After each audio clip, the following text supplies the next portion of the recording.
What's going on, everybody? This is GWReborn. Today I'm going to be doing an Ecto farm that you can get in Fissure of Woe in only one area, and I'll be showing you today and show you some of the drop rates. I did over 10 runs, show you the results of them. This is the gear I used. I'm using a dervish. If you have any suggestions for other professions, if you've ever done this, let me know in the comments. And look at the build template, and everything you want to know about this video and this farm is in the description for the template.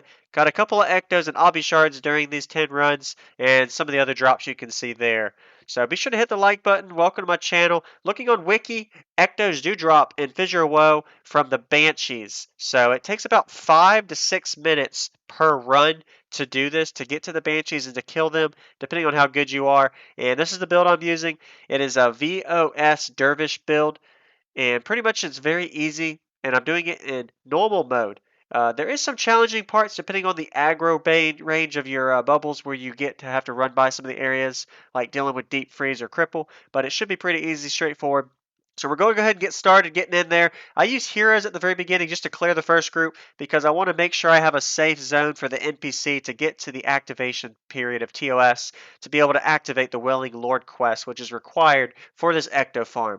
Keep in mind, you also can farm obby shards on top of Ectos, so you're not really wasting any time to get to the area to get the Ecto farm. And the drop rate for the Ectos are very rare. I would say probably 1 every 3 to 5 runs, so put in that percentile perspective of killing 8 to 10 Banshees and then times so many runs. So if you haven't already, hit the subscribe button as well for more Guild Wars content to come. So I'm balling up these group of Rangers and Abyssals. You have to kill this group to activate the Wailing Lord quest, and as I'm doing that, sometimes I flag my heroes as well around to kill the NPCs and enemies that are going to need to be dead prior to the NPC ally to be able to make it to the area for me to activate the Wailing Lord quest. So if you don't use heroes, you're probably going to have that NPC die, and it's nice to use those heroes outside of range because you're not going to have to worry about them affecting your drop rate. And in my opinion, I think heroes actually boost drop rate acting as a human, but if they're flagged away outside of range, it isn't going to affect your rate. So look at that. First drop, Obsidian Shard. I think I got between 2 and 4 per run. I'm going to show you a couple of example runs now real quick with the Obsidian Shard farm as a bonus perk of this video, so you can kind of see some of the opportunity for drops that do appear in this area. And I've already done, I think, 3 other different obby shard farm runs before this video. If you want to see those, you just got to go to my channel and search obby shards, obsidian shard farms. So there's about 8 runs of drop rate examples doing this. This is going to pretty much activate the quest Wailing Lord that is required for the Ecto drop farm of Underworld. So sadly, you can't just go straight and run into the area for it because you first have to activate the quest. So now that we showed you 8 different drop rate runs in the area for Obsidian Shard farming, now that was a bonus. Be sure to hit the like. I hope you enjoyed that. If you didn't, sorry, you could have just skipped ahead. Now I have the NPC running to the area that I need to activate.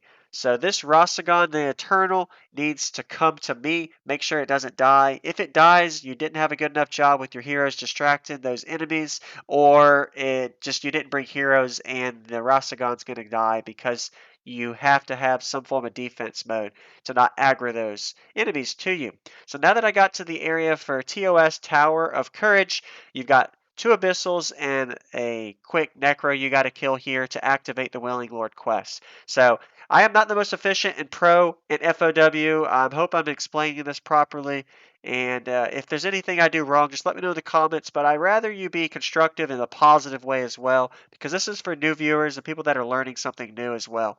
So going to go ahead and spawn these. Got to kill these Abyssal and the Necro. Make sure you are farther away from Rostagon, the NPC ally. Otherwise, he could die from Spiteful Spirit damage dealing. And there you go.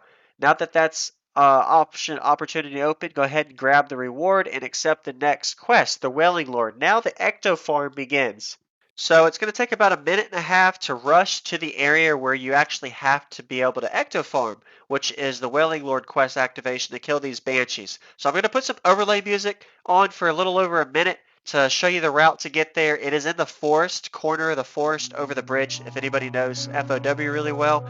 And I'll see you in 1.5 minutes.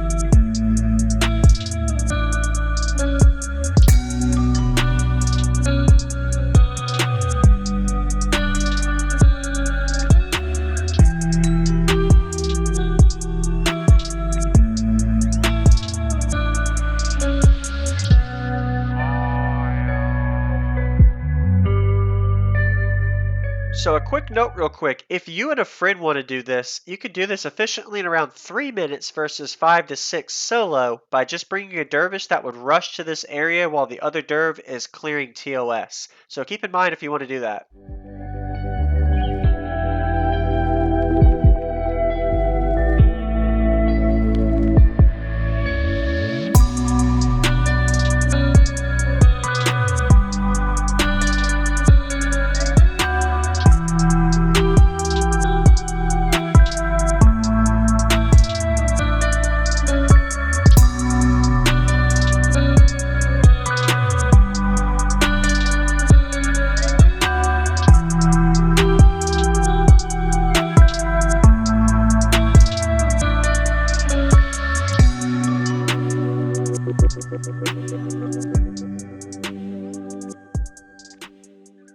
All right, so we are here, the corner of the forest near the Banshees. The Wailing Lord quest is activated.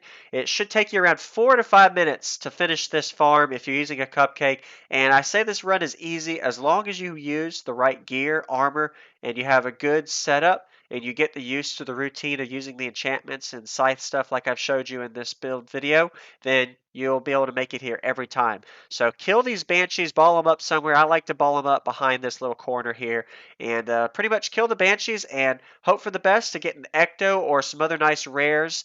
Everything is pretty much undead and unid, unidentified, gold unids, old schools. So there's a glob of Ectoplasm that dropped as a screenshot proof that Banshees do drop Ectos. And here's 5 other runs of me killing the Banshees in this area, and you can kind of see the drop rate results.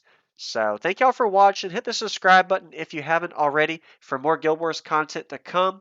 And stay tuned for more. And I hope you enjoyed the video. I'll show you a couple more little quick farms in the FOW here, killing the Banshees. And I'll see you in the next video.